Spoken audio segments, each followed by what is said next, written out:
So మాట్లాడదాం. ఇంకెవరు? మీది ఎక్కడ? అది నల్గొండ రీజన్, నల్గొండ. యాదగిరిగుట్ట డిపో. నేను 1989 అపాయింట్ అయినా, 1991 రెగ్యులర్ అయినా.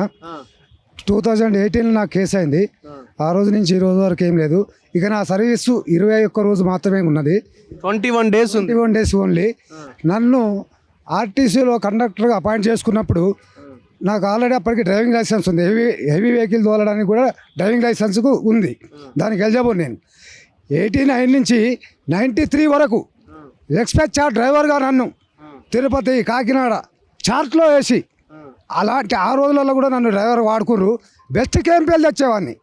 కిలోమీటర్ 1 లీటర్ డీజిల్ లీటర్, అటువంటి దాంట్లో కూడా బెస్ట్ కేఎంపీఎల్ అవార్డు కూడా తీసుకున్నా. కండక్టర్ కూడా బెస్ట్ కండక్టర్ అవార్డు తీసుకున్నా. 21 రోజులు మాత్రమే ఉన్నది. మా కష్టాలను ఇప్పటికీ గవర్నమెంట్ అర్థం చేసుకొని, గత గవర్నమెంట్ కేసీఆర్ గారు మమ్మల్ని తొక్కి నాశనం చేసిండు. దయచేసి రేవంత్ రెడ్డి గారు మీకు 2 చేతులు ఎత్తి దండం పెడుతున్నాం. ఈ గవర్నమెంట్లోనన్నా నాకు కనీసం బెనిఫిట్స్ అసలు వస్తాయి. ఈ 21 రోజులు నన్ను డ్యూటీకి ఎక్కిస్తే ఆ బెనిఫిట్స్ వస్తే నా పిల్లలకు కొంత ఎంతో మేలు చేసిన వాడిని అయితే. 34 సంవత్సరాల సర్వీస్ నాది మొత్తం. 89 నుంచి రేపు రిటైర్డ్ అయ్యే రోజు వరకు 34 ఇయర్స్ సర్వీస్. ఎక్కడ ఏమి అన్యాయం చేయలేదు సార్, దొంగతనం చేయలేదు సార్. ఏమంది? టిమ్ ఫెయిల్యూర్ వల్ల టిమ్ స్టక్ అయిన దాంట్లో అన్ని జరిగినటువంటి కేసులలో కూడా టిమ్ కేసులే ఉన్నాయి. డ్రైవర్లు కావాలని ఎవరు కొట్టరు. కనీసం చీమ పోతుంటే కూడా రోడ్డు మీద చీమని తొక్కిచ్చా అటువంటి సాహసం కూడా చేయరు మా డ్రైవర్స్. కానీ అట్లా చేసినని కూడా అనవసరంగా వాళ్ళ మీద తాగిరని ఆ కేసులు ఈ కేసులు మోపి ఈరోజు మమ్మల్ని రోటపాలు చేసి, ఈ గత గవర్నమెంట్ మాతో ఆటలు ఆడుకున్నారు. వాళ్ళు కూడా కోట్లు సంపాదించుకొని ఉన్నారు. వాళ్ళ మీద ఎంక్వైరీలు వేసారు. వాళ్ళని చేసేవాడు ఇలా ఎవడు లేడు. ఎందుకు మమ్మల్ని ఈ స్థితికి తీసుకొచ్చారు? రోడ్ల మీద పడి వచ్చారు. బోకు లేకుండా కూలి పని చేసుకొని బతుకుతున్నాం. ఇలా మేము మిల్లులలో పని చేసుకుంటూ బతుకుతున్నాం. మేము దయచేసి మీ గతంలో నేను కండక్టర్ అయినా కూడా డ్రైవర్గా 4 సంవత్సరాలు డ్రైవర్ డ్యూటీ చేసిన. అదన్న దృష్టిలో పెట్టుకొని ప్రభుత్వం ఆ రోజు నాకు బెస్ట్ కేఎంపీఎల్ అవార్డు కూడా ఉంది, బెస్ట్ కండక్టర్ అవార్డు కూడా ఉన్నది. దాన్ని దృష్టిలో పెట్టుకున్నా ఈ గవర్నమెంట్ రేవంత్ రెడ్డి గారికి నమస్కారం చేసి చెప్తున్నా. దయచేసి మాకు ఒక్క అవకాశం ఇచ్చి మా ఇక్కడ ఉన్నటువంటి 420 మందిని దయచేసి కనికరించి మమ్మల్ని డ్యూటీకి తీసుకోవాలని నా యొక్క ఆవేదన సార్. ఇప్పుడు ఏం చేస్తున్నారు మరి మీరు? ప్రస్తుతం కూలి పని చేసుకుంటాను. ఏ ఇయర్లో మిమ్మల్ని రిమూవ్ చేసి? 2018లో తీసేసారు. ఇంకో 21 డేస్ అయితే మీరు రిటైర్డ్ అయిపోతాను సార్. బెనిఫిట్స్ మీరు ఇచ్చిన డబ్బులు అవన్నీ వాళ్ళ దగ్గరే ఉన్నాయా? వాళ్ళ దగ్గరే ఉన్నాయి సార్. నేను ఇప్పుడు ఇదే విధంగా కేసులో ఉండి రిటైర్డ్ అయిపోతే నాకు రావాల్సిన బెనిఫిట్స్ ఏవి రావు. ఒక్కటి రాదు. మీరు కట్టిన డబ్బులు కూడా రావు. నాకు కట్టిన డబ్బులు మాత్రమే వస్తాయి. నాకు ఇప్పుడు సెంట్రల్ గవర్నమెంట్ నాకు 2000 రూపాయలు పిఎఫ్ కట్ అయితే సెంట్రల్ గవర్నమెంట్ నుంచి కూడా 2000 కలుస్తాయి. ఆ కలిసినటువంటి అమౌంట్ రాదు. ఎస్ఆర్బిఎస్ అని ఉంటుంది, అందులో నాయి కట్టైన మాత్రమే వస్తాయి. దానికి ఇంట్రెస్ట్ రాదు. సిసిఎస్ అది అంతే పరిస్థితి. ఎస్బిటి అదంతే పరిస్థితి. దాదాపు 25 లక్షల లాస్ అవుతా నేను ఇప్పుడు. ఈ 21 రోజులలో ఒక వారం రోజులు డ్యూటీ చేయించినా కూడా వాటన్నిటికీ ఎలిజిబుల్ అవుతా నేను. దయచేసి రేవంత్ రెడ్డి గారు నన్ను కనికరించి మా అందరినీ ఇక్కడ ఉన్నటువంటి 420 మందిని ఒక్క అవకాశం ఇచ్చి ఒక్క ఛాన్స్ ఇవ్వండి. దయచేసి మీకు దండం పెట్టి చెప్తున్నాం. మా బాధలు చూసి అర్థం చేసుకొని ఈ ఒక్కసారి ఛాన్స్ ఇచ్చి మాకు అవకాశం ఇవ్వాలని మీ మన తెలుగు టీవీ ద్వారా నేను ప్రభుత్వానికి తెలియజేస్తాను. ఒక్కొక్కరు మాట్లాడండి. మీరు మాట్లాడారు కదా, మీరు పెద్ద మనిషి. మాది బర్కత్పూర్ డిపో సార్. బర్కత్పూర్ ఏం చేసినా? నేను డ్రైవర్లో నాకు సిక్లో ఉండేటప్పుడు నేను రిమూవ్ చేసి పడేస్తాను. ఏమైంది? సిక్ చేసి చక్కెర వస్తుందని మానేసిన అనమాట. ఇక దాని గురించి రిమూవ్ చేసేసారు. ఇక వీళ్ళతో పాటు వాళ్ళతో పాటు మెడికల్ సర్టిఫికేట్ అవి ఉంటాయి కదా, సర్టిఫికేట్ అప్లై చేసిన కానీ వాళ్ళ మూలకి పడేస్తారు ఇక అందరిని. ఇది చిన్న వాళ్ళు ఉన్నారు. బ్రదర్ దయచేసి మా డ్యూటీలు మాకు ఇప్పించినట్టు మీరు కూడా రిమూవ్డా? ఎంత మీ ఏజ్? ఎంత? 38 ఇయర్స్. ఏ ఇయర్లో జాయిన్ అయ్యారు మీరు? నేను 2008లో సార్. 2008లో జాయిన్ అయ్యారు. అంటే ఎన్ని సంవత్సరాలు అప్పుడు మీకు? నాకు 23 ఇయర్స్ అప్పుడు. కండక్టరా మీరు? Conductor sir. ఏం తప్పు చేసారు మీరు? నాకు హెల్త్ ప్రాబ్లం ఉంది. తారక సిక్ లీవ్ల గురించి వెళ్తే నీకు హెల్త్ బాగానే ఉందని మెడిసిన్ వాడి డ్యూటీకి వెళ్ళమంటే నాకు హెల్త్ బాగాలేదు సార్ అని డిపోలో పడిపోయినా. నన్ను డిపోలో ఎవరు పట్టించుకోలేదు సార్. నా హెల్త్ ప్రాబ్లం వల్ల ఊరు వెళ్ళిపోయినా. ఏంటి ప్రాబ్లం? ఏంటి? Health chest pain, back pain problem వల్ల వెళ్ళిపోయినా సార్. ఊరు వెళ్ళిపోయినా తర్వాత ఊరు వెళ్ళిపోయినా. తర్వాత రిమూవ్ చేసి లెటర్ ఊరికి పంపించారు. అప్పీల్ పెట్టుకున్నా, రిజెక్ట్ చేశారు సార్. డాక్టర్ ఒకళ్ళు ఇస్తాడు కదా, ఒక మెడికల్ సర్టిఫికేట్ ఇస్తాడు, ఈయనకి ఇన్ని రోజులు రెస్ట్ ఉండాలి అని చెప్తాడు. మరి దాన్ని ఫాలో అవ్వాలి కదా వాళ్ళు. లేదు సార్, ఇచ్చేసిన మెడికల్ రిపోర్ట్స్ కూడా పెట్టాను సార్. పెట్టినా కూడా రిజెక్ట్ చేశారు సార్. ఏం పని చేస్తున్నారు ఇప్పుడు మరి మీరు? పెయింటింగ్ నేర్చుకుని పెయింటింగ్ పని చేసుకుంటారు. ఎంత ఉండే మీరు దిగిపోయిన అడిగి మీ జీతం ఎంత? 28,000 ఏ ఇయర్లో? 2018లో.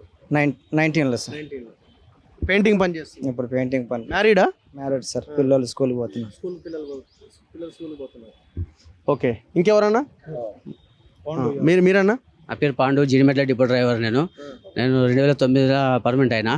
దీంట్లో 15 సంవత్సరాలు డ్యూటీ చేస్తున్నా, ఎలాంటిది ఇంత రిమార్క్ లేదు. నేను బెస్ట్ అవార్డ్ డ్రైవర్గా బెస్ట్ అవార్డు తీసుకున్నా, అటెండెన్స్లో బెస్ట్ అవార్డు తీసుకున్నా, కేఎంపీలో బెస్ట్ అవార్డు తీసుకున్నా.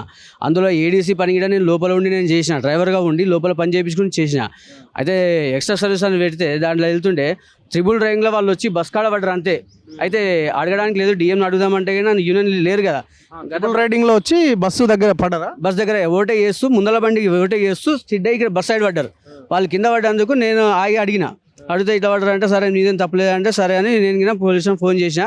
ఫోన్ చేస్తే డిఎం కింద చెప్తే ఇట్లా డిఎం చెప్తే నువ్వెవరు చెప్పండి నీకే అని చెప్పి, యూనియన్ లేవు కదా, నువ్వు ఎక్కువ మాట్లాడుతావు, యూనియన్ నువ్వు చేస్తున్నావు అని చెప్పేసి నీదేం కాదు నువ్వు వెళ్ళిపో అని చెప్పి రిమూవ్ చేస్తే, remove letter sir remove letters ఎందుకు అంటే ఏం కాదు వాళ్ళు ట్రిపుల్ డ్రైవ్లో వచ్చారు కదా, నీ రూట్లో నువ్వు వెళ్తున్నావు, వాళ్ళు లెఫ్ట్ సైడ్ పోవాల్సి వాళ్ళు పడ్డారు కదా, నీకేం తప్పు కాదు, నీదేం తప్పు కాదు అని చెప్పారు.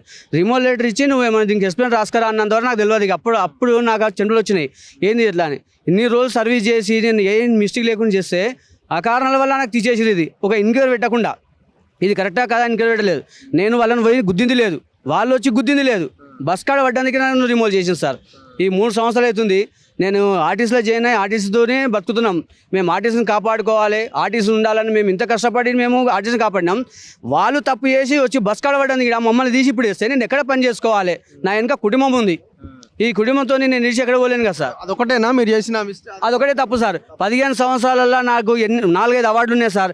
డిఎం గారు అవార్డు ఇచ్చిర్రు, డిప్యూటీ సీఎం అప్పుడు సార్ సంతోష్ కుమార్ సార్, నువ్వు ఏడీసీగా పనిచేస్తున్నావు, చాలా మంచి చేసినావు, నువ్వు మొన్న రాలేవు, మంచిగా అవార్డు ఇచ్చిన నీకు ఇస్తుందేమో అన్నారు.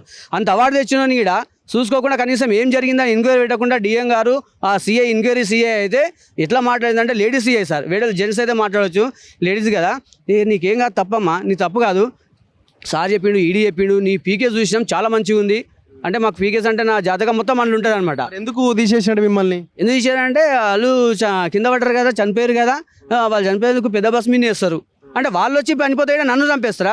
వాడు ఏదో వచ్చిండు పడ్డాడు, నేనేం చేయాలి దానికి? ఎంతమంది చనిపోయారు అందులో? వాళ్ళు ఫస్ట్ ఒకరు చనిపోయారు అని చెప్పారు, వాళ్ళు గాంధీ హాస్పిటల్కి పోయిన తర్వాత రాత్రి పడిన తర్వాత చెప్పారు ముగ్గురు చనిపోయారు అని చెప్పారు. ఆ ముగ్గురు చనిపోయేందుకే సస్పెండ్ అని చెప్పారు. అది సార్, అందులో నా తప్పే లేదు. అందులో ఇప్పుడు ఆ కేసు ఏమైంది? కేసు ఎంక్వైరీ ఉంటుంది కదా, దానికి ఎంక్వైరీ ఉంటుంది. మా డిపో మీద కేసు వేస్తే అక్కడ మా డిపో నుంచి లాయర్లు వచ్చి నాకు పిలిచిర్రు, బాబు నీకు ఈరోజు డిఎం మీద కేసు వేసి నువ్వు రావాలన్నారు. సార్ నాకు సస్పెండ్ చేసిర్రు, నేను చెప్పిందే నమ్మలేరు, మళ్ళీ నేను రావాలంటే నీకు డ్యూటీ వస్తుంది, ఎక్కడ కొన్ని రోజులు సస్పెండ్ చేస్తారు, అక్కడ పోయినాక నువ్వు నా తప్పు లేదని చెప్పాలంటే నువ్వేం జరిగిందో అది చెప్పాను.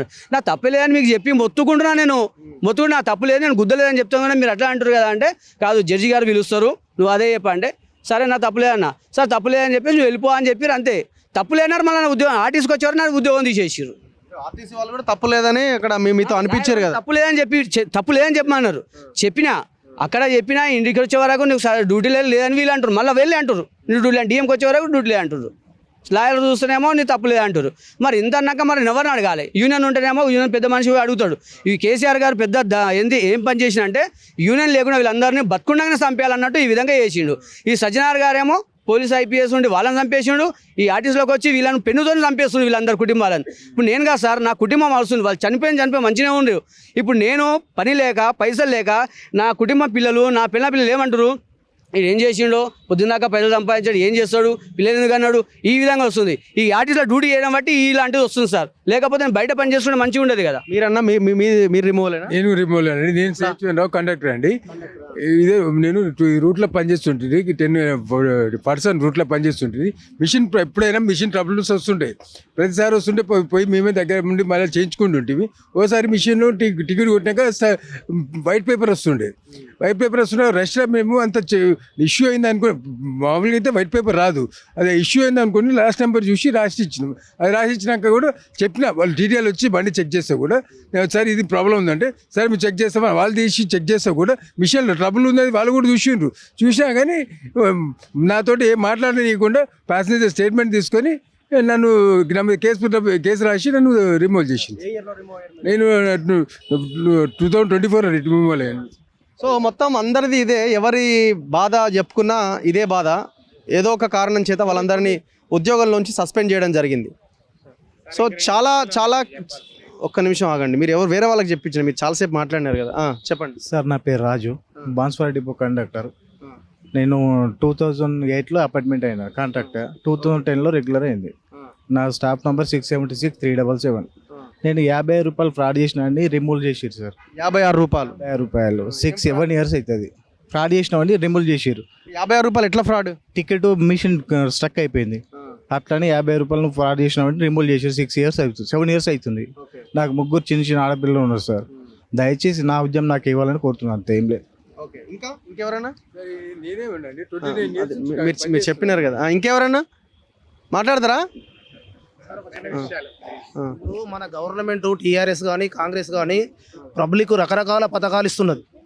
మేమైతే కార్మికులము, చిన్న చిన్న లోయర్ క్యాడర్లో చిన్న జీతగలము. మేము 4,000 నుంచి పడితే 30,000 వరకు వచ్చినాము. ఇప్పుడైతే జీతాలు పోయి మాకు 7-8 సంవత్సరాలు అవుతున్నది. మరి ఇన్ని పథకాలు అమలు చేస్తున్న గవర్నమెంట్, మాకు రేషన్ కార్డులు లేవు.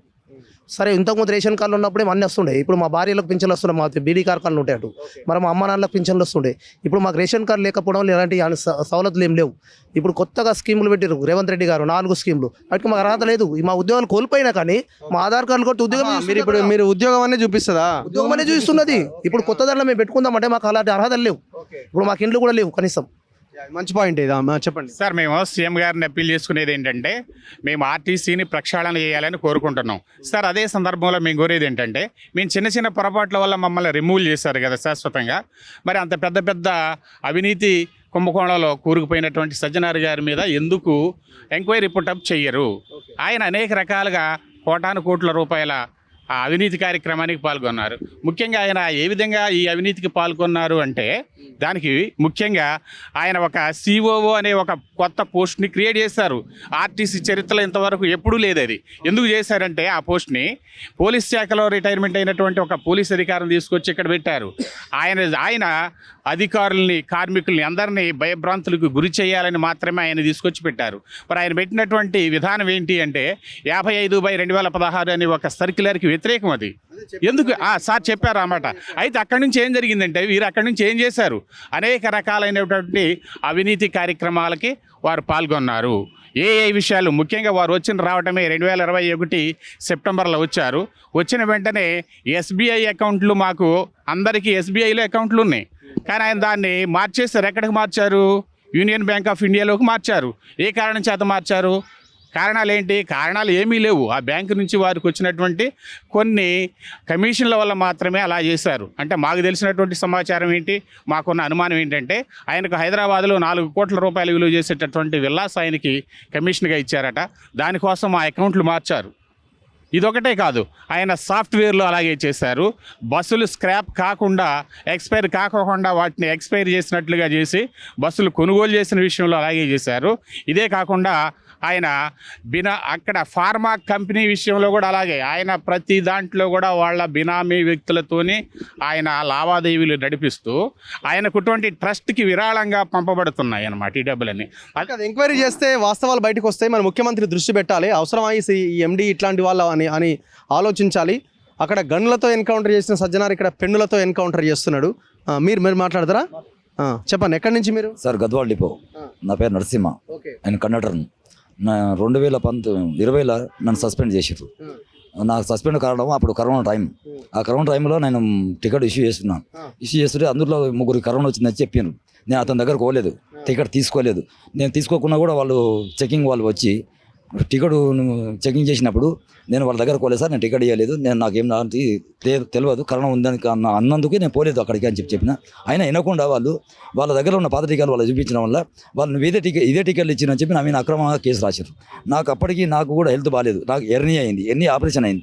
అందులో కూడా నేను చాదగా హెల్త్ బాగాలేకపోయిన కారణంలో నేను అట్లా నీళ్ళు ఆగి పండుకున్నాను.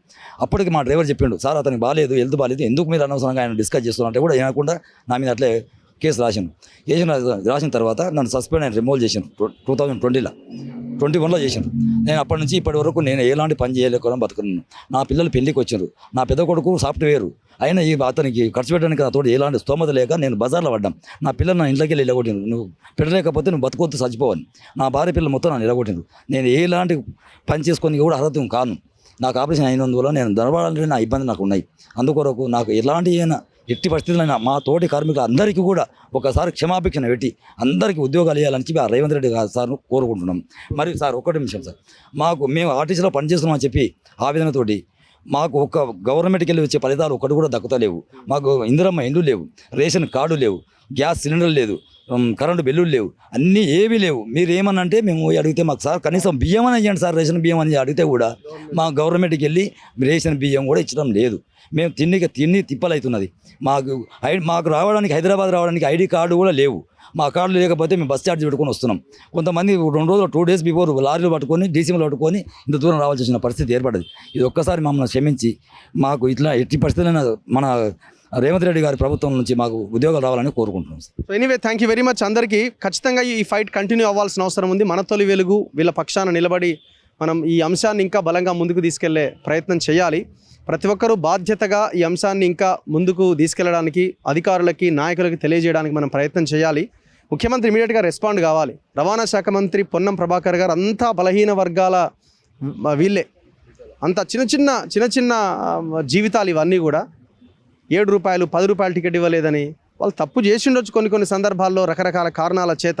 వాళ్ళేం మింగడానికో లేకపోతే తినడానికో ఆ 50 రూపాయలు 100 రూపాయలు ఇంకేదో చేయడానికో కాదు కదా. తక్షణమే వీళ్ళు చేసిన ఈ తప్పుని కొంతమంది ఒకవేళ ఉద్దేశపూర్వకంగా చేసే వాళ్ళు ఒకరిద్దరు ఎక్కడైనా ఉన్నా క్షమించి ఆ జీవితాలను నిలబెట్టే ప్రయత్నం చేయండి. సో ఆ 186 మందిని ఏ రకంగానైతే తీసుకున్నారో మిగతా ఈ 420 మందిని కూడా వెంటనే విధిలోకి తీసుకోవాల్సిన అవసరం ఉంది. ఎవరైతే ఈ సజ్జనార్ అవినీతి గురించి మాట్లాడుతున్నారో, ఇప్పుడు వీళ్ళంతా కంప్లైంట్ చేస్తున్నారో, థరోగా ఎంక్వైరీ చేసి తగిన చర్యలు తీసుకోవాల్సిన అవసరం ఉన్నది. కెమెరామెన్ పాషాతో రఘు, మన తొలి వెలుగు.